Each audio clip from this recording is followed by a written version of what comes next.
Chcete s nami uletieť na 8 minút do príjemných rozhovorov stále na novú tému? 8 minút o všeličom, čo nás obklopuje, vplýva na nás a bez čoho nemôžeme žiť.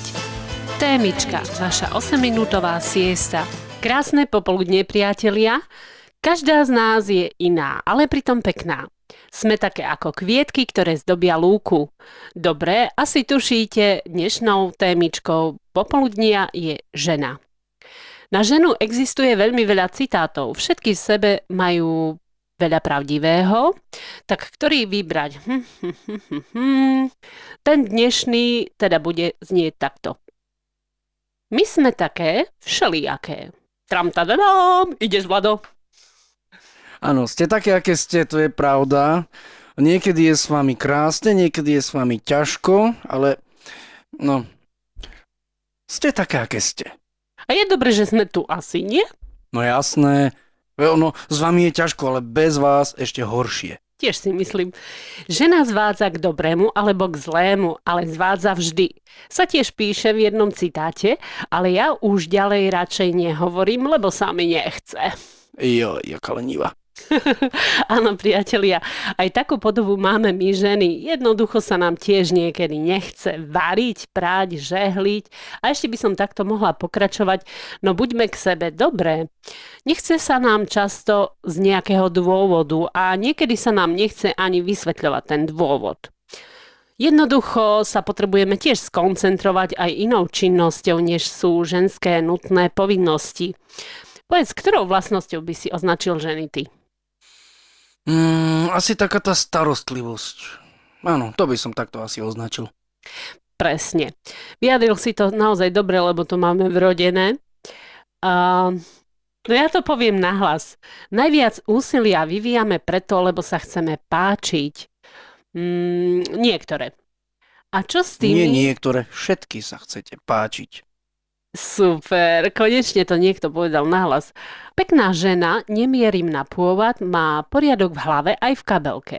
Vie, čo je potrebné a čo je, poviem to tak, že bonus. Ale vieš, aká je pekná žena? No povedz. No, pekná žena je tá, ktorá sa na nič nehrá. Je sama sebou. No dobre, počúvaj, ty už radšej nič nehovor, lebo normálne... U nás v Humennom na rieke Laborec si tak pekne plávajú divé kačice a je zábava ich pozorovať. Áno, je to veľmi krásne. Vždy, keď ich uvidím, snažím sa zistiť, ktorá kačička patrí k ktorému káčerovi. No je to zábava, priatelia. To sa zistiť určite nedá. Ak nemáte rybársky lístok a nemôžete chytať rybičky, tak sa príďte pozrieť na humenské kačičky. Keď som ich chvíľu pozorovala, robili presne to, čomu ma učil jeden choreograf folklórneho súboru. Nám, tanečníkom, vždy pripomínal. Žena má tanečníka len doplňať, má byť ako šperk.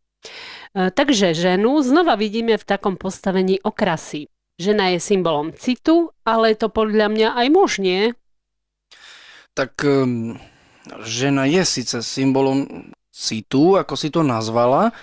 Muž je skôr ten asi, ktorý má pôsobiť. No, ženy, nehnevajte sa na mňa, ako to asi poviem, ale jednoducho je to dané prírodou, že chlap je ten, ktorý dominuje, ktorý sa stará ako o živobytie, je to dané celkovo historicky a žena je vlastne tá, ktorá, ako sa hovorí, že stráži teplo domova. Áno, aby ten oheň v krbe nevyhasol. Tak, presne. A teraz otázka.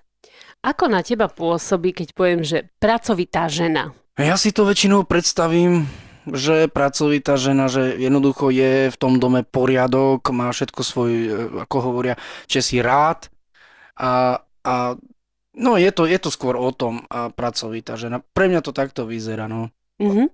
Ďalší pekný citát, milí priatelia, hovorí toto. Krása ženy nie je v šatách, ktoré nosí, v postave, ktorú má, ani v spôsobe, akým si češe vlasy.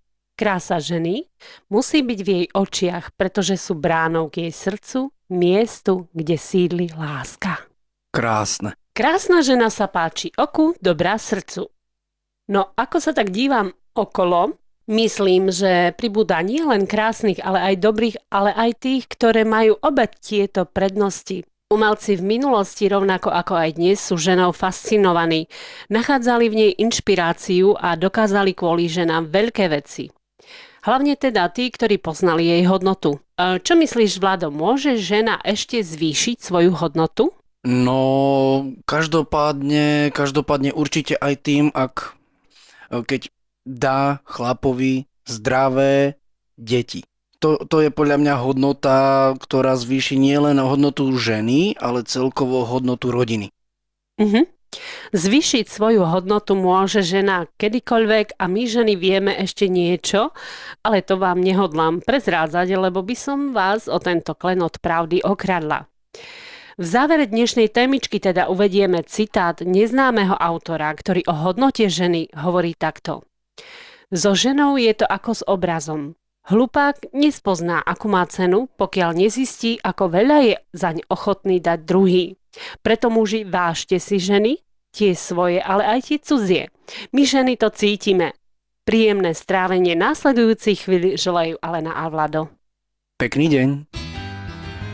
Chcete s nami uletieť na 8 minút do príjemných rozhovorov stále na novú tému? 8 minút o všeličom, čo nás obklopuje, vplýva na nás a bez čoho nemôžeme žiť. Témička, vaša 8-minútová siesta.